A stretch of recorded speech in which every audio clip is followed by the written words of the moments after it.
Hello friends, welcome to your YouTube channel study with रू। जैसे कि आप सभी को पता है, हमने groups and rings book start कर रखी है। उसका चैप्टर यूक्लिडियन रिंग्स पर 2 वीडियोस मैं पहले बना चुकी हूँ। यूनिट एलिमेंट का कंसेप्ट हमने क्लियर किया है जिन उन 2 वीडियोस के अंदर। और आज हम इसके इम्पोर्टेंट टॉपिक्स में नेक्स्ट टॉपिक एसोसिएट्स करने वाले हैं। ठीक है, इस वीडियो में डेफिनेशंस रहेंगी, इम्पोर्टेंट हैं, पता होनी चाहिए। डेफिनेशंस 1 नंबर में आ जाती हैं, तो आप अच्छे से समझना, ध्यान से करना, क्योंकि थ्योरम्स के प्रूफ में भी आपको ये पता होने बहुत ज़रूरी है। ठीक है, शुरू करते हैं। एसोसिएट्स क्या होते हैं? एसोसिएट्स, सबसे पहली बात तो मैंने आपको क्लियर कर रखा है कि इसके अंदर हम कोई जो रिंग आर लेंगे, वो रिंग हमारी कैसी चलेगी? कम्यूटेटिव रिंग चलेगी। मैं लेट कर रही हूँ कि मेरे पास कोई आर है जो कि एक कम्यूटेटिव रिंग है, और ये कैसी रिंग है? With unity. अब तक मैं ये मान लूँ अब कि आपको यूनिटी और यूनिट एलिमेंट के बीच का जो डिफरेंस है वो क्लियर हो चुका होगा। आपका माइंड बिल्कुल क्लियर होगा कि यूनिटी क्या होती है और यूनिट क्या होता है। ठीक है, देखिए मेरे पास एक रिंग है आर जो कि एक कम्यूटेटिव रिंग है विद यूनिटी एलिमेंट 1। ठीक है, अब मैंने क्या किया, मैंने 2 एलिमेंट्स उठाए हैं, एक ए और बी, जो कि किस में से हैं? आर में से हैं। हमारी रिंग के 2 एलिमेंट हैं। अब मैं क्या बोल रही हूँ, बिल्कुल ध्यान से सुनना मेरी वर्डिंग को। ये जो ए और बी हैं, ये हमारे एसोसिएट्स होंगे आर के, एसोसिएट्स होंगे आर के। अगर कब कहूँगी मैं कि ये मेरा ए और बी आर के एसोसिएट हैं? तब कि अगर मेरे पास एक ऐसा एलिमेंट यू मिल जाए जो इसको सेटिस्फाई करे, और ये यू मेरा क्या होगा? यूनिट होगी आर की, यूनिट ऑफ आर। देखो ध्यान से समझो, ध्यान से सुनो। 2 एलिमेंट्स हैं ए और बी हमारी रिंग आर के। ठीक है, सच दैट कि अगर ये जो मेरा ए है उसको मैं ऐसे लिख सकती हूँ, या फिर आप इसको ऐसे भी बोल सकते हो, और में अगर मैं लिखूँ, यानी कि अगर मैं मेरे इस बी को कुछ ऐसी फॉर्म में लिख सकूँ जहाँ पे ये जो मेरा वी होगा वो क्या होगी? यूनिट होगी ऑफ आर। बस इतना ही है। अगर कोई एलिमेंट इस तरीके से लिखा जा सकता है या हम लिख पा रहे हैं, तो उसी को हम बोलेंगे एसोसिएट। क्लियर हो गया? ठीक है, अब नोटेशन। हाँ, कैसे नोटेशन कैसी रहेगी? अगर मैं कहूँ कि मेरा ए जो है वो बी का एसोसिएट है, तो उसको हम लिखेंगे ऐसे कि A is a associate of B. ठीक है, अगर मैं इसको मतलब वर्ड्स में लिखूँ तो कुछ इस तरीके से कि A is an associate of B. Clear हुआ? ठीक है, चलिए आगे हम है ना प्रूफ भी करेंगे थ्योरम में कि ये जो अगर हम ऐसे लिख रहे हैं ना, तो उसका दोनों मतलब होता है कि A is an associate of B और B is an associate of A. ठीक है, चलिए आगे एक डेफिनेशन आती है प्राइम एलिमेंट। प्राइम एलिमेंट, देखो बाकी अपने नंबर थ्योरी के कंसेप्ट के हिसाब से चलूँ तो प्राइम एलिमेंट सबको पता होगा कौन सा एलिमेंट होता है। कौन सा होता है भाई? पता तो है ना? चलिए बता देती हूँ मैं। प्राइम हम उस एलिमेंट को बोलते हैं जिसका फैक्टर्स अगर हम करें तो 2 ही फैक्टर मिलते हो। अब तो याद आ गया होगा, जैसे अगर मेरे पास 2 है तो 1 और 2 उसके 2 ही फैक्टर्स बन रहे हैं, तो वो प्राइम एलिमेंट है। और 3 है, 3 के बाद में 5 है, 7 है, यानी कि जिसके 2 फैक्टर होते हैं, एक तो 1 और दूसरा वो खुद। अब अगर हम ग्रुप्स एंड रिंग्स में बात करें कि प्राइम एलिमेंट कौन सा होता है, तो देखिए एन एलिमेंट पी, कोई एलिमेंट है पी, किसका? Of a commutative ring R, कोई कम्यूटेटिव रिंग आर है विद यूनिटी, कोई कम्यूटेटिव रिंग आर का एक एलिमेंट है पी, ठीक है, कोई एलिमेंट है पी। इस पी एलिमेंट को मैं प्राइम कब कहूँगी, इफ, इस पी एलिमेंट को मैं प्राइम एलिमेंट कब कहूँगी, अगर पहली बात तो ये जो मेरा पी है वो ज़ीरो नहीं होना चाहिए, ठीक है। कंडीशन किस चीज़ की है, उसको प्राइम एलिमेंट बोलने के लिए पहली कंडीशन है कि वो पी जो है वो मेरा ज़ीरो नहीं होना चाहिए, और ये जो मेरा पी है वो यूनिट भी नहीं होनी चाहिए, is not a unit. Unit का कंसेप्ट मैं पीछे की 2 वीडियोज़ में बहुत अच्छे से क्लियर कर चुकी हूँ। अगर आप में से किसी ने भी वो वीडियो नहीं देखी है तो प्लीज़ जाके देख लेना, ठीक है। दूसरी बात, पहली तो मेरा पी ज़ीरो नहीं होना चाहिए, दूसरा मेरा ये जो पी है वो कोई यूनिट एलिमेंट नहीं होना चाहिए। फिर कहते हैं कि फॉर ऑल ए और बी बिलोंग्स टू आर, अगर मेरा ये जो पी है वो इन दोनों के प्रोडक्ट को डिवाइड कर रहा है, ठीक है, यानी कि ये जो मेरा पी है वो इन दोनों एलिमेंट्स के प्रोडक्ट को डिवाइड कर रहा है, अगर ऐसा है तो आइदर ये जो मेरा पी है वो ए को डिवाइड करेगा और ये जो मेरा पी है वो बी को डिवाइड करेगा।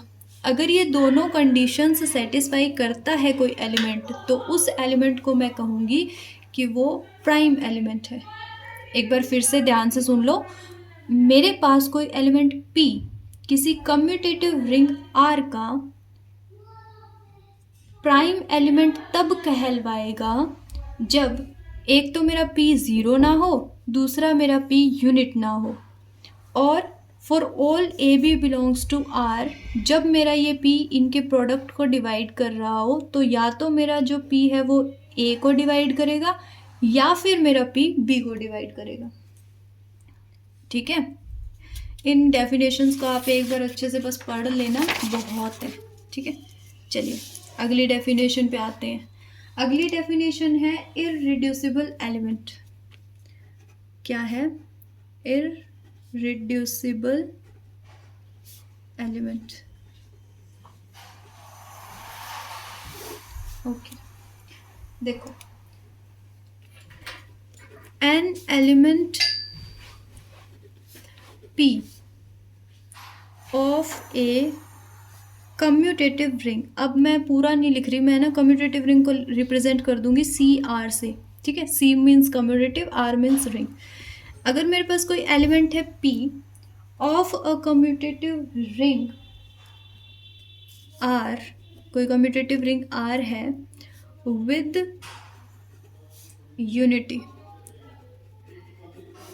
इसको मैं इररिड्यूसिबल एलिमेंट कब कहूँगी, इस P को इररिड्यूसिबल एलिमेंट मैं तब कहूँगी अगर पहली कंडीशन तो वही है कि मेरा जो P है वो ज़ीरो नहीं होना चाहिए और ये जो मेरा P है वो यूनिट भी नहीं होनी चाहिए, इज़ नॉट अ यूनिट, ठीक है। दो तो यही है कि मेरा ये जो P है वो ज़ीरो ना हो और P जो है वो यूनिट ना हो। दूसरी कंडीशन में ये कहता है कि P has no proper factor, no proper factor. अगर इस बात को मैं समझाऊँ तो कुछ इस तरीके से बोल सकते हैं कि यानी कि जब मेरा ये जो P अगर ऐसे है, यानी कि ये जो A और B है वो R में से हैं, अगर मैं इस P को कुछ इस तरीके से लिख पा रही हूँ तो या तो मेरा A यूनिट होगा या फिर मेरा B यूनिट होगा।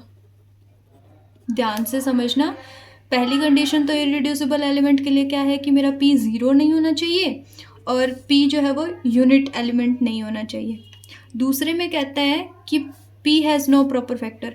इसको आप वर्ड्स में देख लो, इसको ऐसे नहीं, आपको ऐसे ध्यान में रख लो, ठीक है।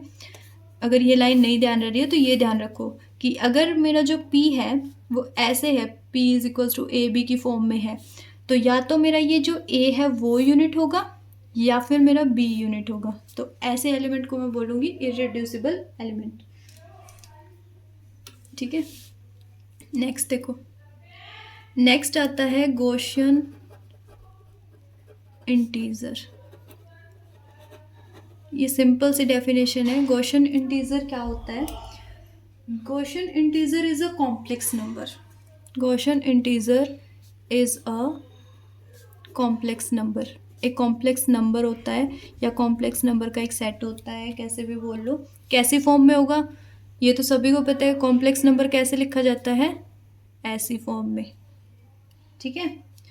फॉर जहाँ पे ये जो मेरा ए और बी होगा ना, वेयर ये जो मेरा ए और बी है वो क्या होगा? एक कोई इंटीजर होगा, ठीक है।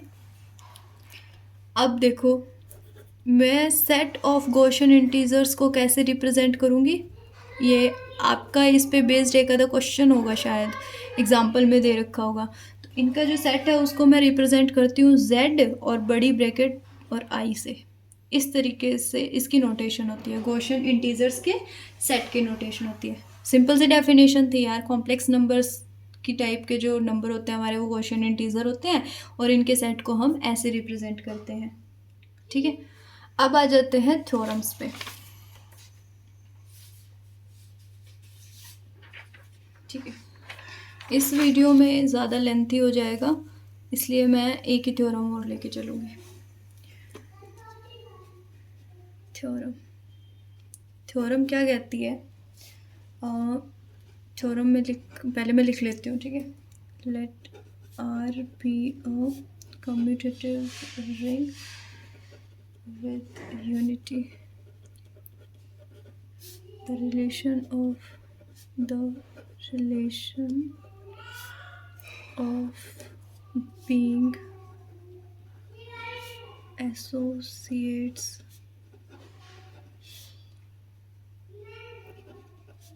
is an equivalence relation on R। देखो अब पढ़ो ध्यान से। पहले थ्योरम में क्या पूछा है वो देख लो। कहते हैं कि मेरे पास एक R है जो कि कम्यूटेटिव रिंग विद यूनिटी है। अब कहता है कि जो एसोसिएट्स होंगे ना, एसोसिएट्स होते हैं वो इक्विवेलेंस रिलेशन शो करते हैं। ये ऐसा सा क्वेश्चन आपका ना नंबर थ्योरी में भी है। सबसे पहले मैं बता दूं कि क्या चीज़ बताना चाहती हूँ मैं, कि अगर हमें इक्विवेलेंस रिलेशन दिखाना होता है तो इसके लिए हमें 3 चीज़ें दिखानी होती है। मैं यहाँ साइड में लिख देती हूँ, ठीक है। पहली रिफ्लेक्सिबिलिटी। रिफ्लेक्सिबिलिटी का मतलब क्या होता है? रिफ्लेक्सिबिलिटी का मतलब होता है कि जब हम उस एलिमेंट्स को, मतलब जो भी एलिमेंट होगा उस एलिमेंट को उसी एलिमेंट के साथ ही हम दिखा रहे हो। जैसे इसमें हमें एसोसिएट्स दिखाना है ना, तो यानी कि वो एलिमेंट खुद के साथ ही एसोसिएट बनाता होगा, ठीक है।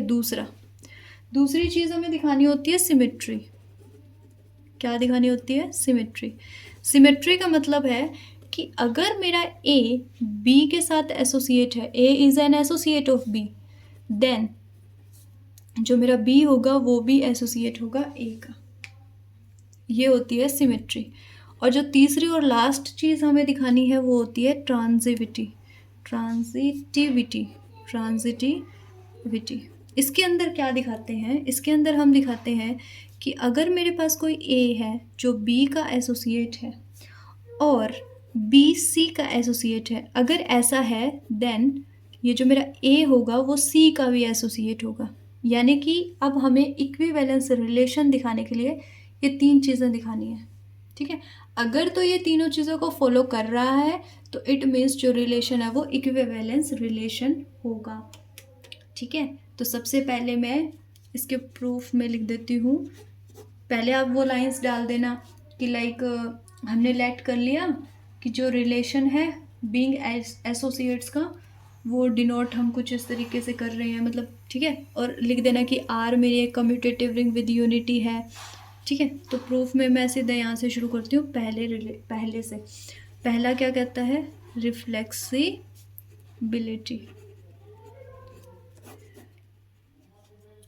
चलो शुरू करते हैं।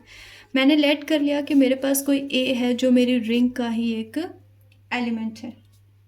अब देखो जब मैं मेरे इस एलिमेंट को इसी के साथ ऑपरेट करूँगी तो इसको मैं कैसे लिखूँगी, यानी कि मेरा जो ए है वो 1 ऐसे कुछ लिखा जाएगा ना, यानी कि जब मैं इसको 1 के साथ ऑपरेट करूँगी तो रिजल्ट 1 बनेगा। या फिर आप इसको ऐसे समझ लो कि मेरे पास कोई एलिमेंट है 2 जो मेरी रिंग का एक एलिमेंट है, तो यानी कि अगर मैं 2 को 2 से डिवाइड होता है ऐसा लिखना चाह रही हूँ तो मैं क्या लिखूँगी कि 2 इंटू 1 इज इक्वल टू 2। ठीक है, तो ये बस मैंने इस फॉर्म में लिख दिया, हो गया। तो यहाँ से हम क्या कहेंगे, since 1 is a unit in are, जो 1 है वो आर की एक यूनिट एलिमेंट होता है। ये मैंने पहले भी बताया था, 1 अगर किसी कम्यूटेटिव रिंग में एग्जिस्ट कर रहा है, यूनिटी एग्जिस्ट कर रही है, तो वो यूनिट होती ही होती है आर की। ठीक है, सो हम कह सकते हैं कि जो हमारा ए है वो ए के साथ एसोसिएट बनाएगा। रिफ्लेक्सिबिलिटी के लिए यही दिखाना था कि हमारा ए के साथ एसोसिएट बनाएगा। ठीक है, दूसरे पे आ जाओ। दूसरा क्या था, सिमेट्री। बहुत इजी है, बहुत इजी, बस स्टेप टू स्टेप चलते जाओ और ध्यान रखो कि क्या प्रूव करना है। सबसे पहले थ्योरम पढ़ो, फिर ये देखो कि तुम्हें दे क्या रखा है, और दूसरा ये पॉइंट आउट कर लो कि तुम्हें शो क्या करना है। ठीक है, फिर स्टेप से चलते जाओ। अब सिमेट्री में आ जाओ। मैंने लेट कर लिया कि मेरा जो ए है वो बी के साथ एसोसिएट बनाता है। अब बाय डेफिनेशन आप क्या लिख सकते हो, अगर ये ए एसोसिएट है बी का तो इट मीन्स मैं इस ए को ऐसे लिखूंगी, और ये जो मेरा यू होगा वो क्या होगा, यूनिट होगा, यूनिट ऑफ आर। ये तो डेफिनेशन से ध्यान होगा ना आपको, एसोसिएट्स की डेफिनेशन तो ध्यान होगी। ठीक है, मैं मान के चल रही हूँ कि आपने लास्ट वीडियो देखी है और आप सबको पता है कि एसोसिएट्स क्या होते हैं। ओके, देखो A is equal to you B की फॉर्म में आ रहा है, और ये जो यू है वो मेरा क्या है, यूनिट है। अब अगला स्टेप देखो, अगर तो ये मेरा अगर तो ये मेरा A is equal to you B है, जो कि मैंने डेफिनेशन से लिखा है। आगे देखो, जब मैं इस u को इस साइड लेके आऊँगी तो क्या लिखूँगी, u का inverse is equal to you b. आप इस साइड लेके आऊँगी से मेरा मतलब क्या है, यहाँ पे देखो ध्यान से, देखो ये क्या था, a is equal to you b था ना। मैं क्या करूँगी, बोथ साइड u इन्वर्स से ऑपरेट कर दो, यानी कि इसको भी u इन्वर्स से ऑपरेट कर दिया और इसको भी कर दिया। ये कुछ इस टाइप से होता है। ठीक है, और जब आप सॉरी यहाँ पे ये u नहीं आएगा।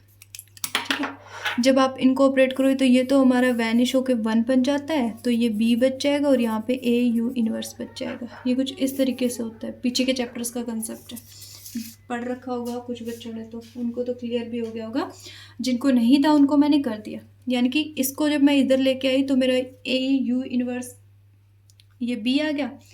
अब इसको ना थोड़ा सीधा करके लिख के ध्यान से देखो, जब मैं इस बी को कुछ ऐसे लिख रही हूँ, यू इन्वर्स ए लिख रही हूँ। ठीक है, यू इन्वर्स भी, अगर यू मेरा यूनिट है आर का तो यू इन्वर्स भी आर की एक यूनिट होगी, यानी कि ये मेरा क्या है, यूनिट इन आर है।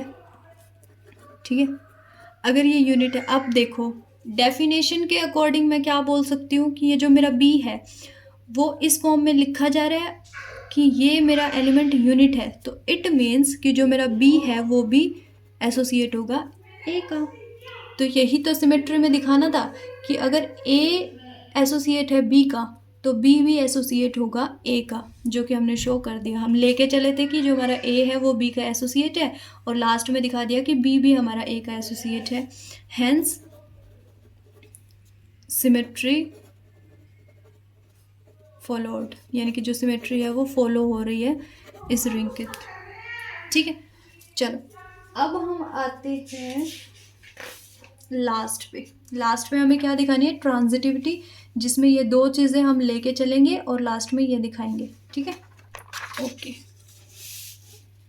थर्ड और इक्विवेलेंस रिलेशन के लिए लास्ट वन, लास्ट क्या थी, ट्रांजिटिविटी। ओके, मैंने लिया कि जो मेरा ए है वो बी का एसोसिएट है और ये जो मेरा बी है वो सी का एसोसिएट है। समझ तो आ रहा होगा। ओके, अब अगर ए बी का एसोसिएट है तो डेफिनेशन के थ्रू मैं इसको इस फॉर्म में लिख सकती हूँ।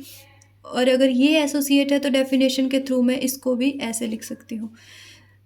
ये और ये हमारे क्या होंगे, यूनिट ऑफ आर होंगे, ठीक है। ये यू भी मेरा क्या होगा, यूनिट ऑफ आर होगा डेफिनेशन के थ्रू। अब देखो, बिल्कुल ध्यान से देखते हुए चलना। अब मेरा a is equal to u भी था, मैं इसको फिर से लिख लेती हूँ, ठीक है। अब a is equal to u और इस b की जगह मैं ये वाली वैल्यू पुट कर देती हूँ, क्या, वी सी। क्लियर हुआ इतना? ओके, b की जगह मैंने ये पुट कर दिया। नेक्स्ट स्टेप में यू वी को एक साथ लिख लिया और c लिख दिया। अब ना, आपने अगर मेरी फर्स्ट वीडियो देखी हो तो मैंने उसमें शो किया था कि अगर मेरे पास कोई एक एलिमेंट a है वो भी यूनिट है और कोई b है वो यूनिट है, तो इन दोनों की जो प्रोडक्ट होगी ना वो भी यूनिट होगा। अब ध्यान से देखना, मेरा u यूनिट था, मेरा v भी यूनिट था, और u v इन दोनों की प्रोडक्ट भी क्या बनाएगी, यूनिट ही तो होगी।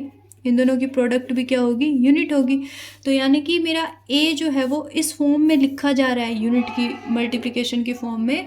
दैट मीन्स कि मेरा a जो है वो c के साथ एसोसिएट होगा। तो a is an associate of c। और ट्रांजिटिविटी में हमें यही दिखाना था कि अगर a b का एसोसिएट है, b c का एसोसिएट है, तो a c का भी एसोसिएट होगा। हैंस जो एसोसिएट्स का रिलेशन था, रिलेशन ऑफ एसोसिएट्स या associates, is an equivalence relation. I hope कि आप सबको ये वीडियो समझ आ रही होंगी, समझाया हुआ अच्छा लग रहा होगा।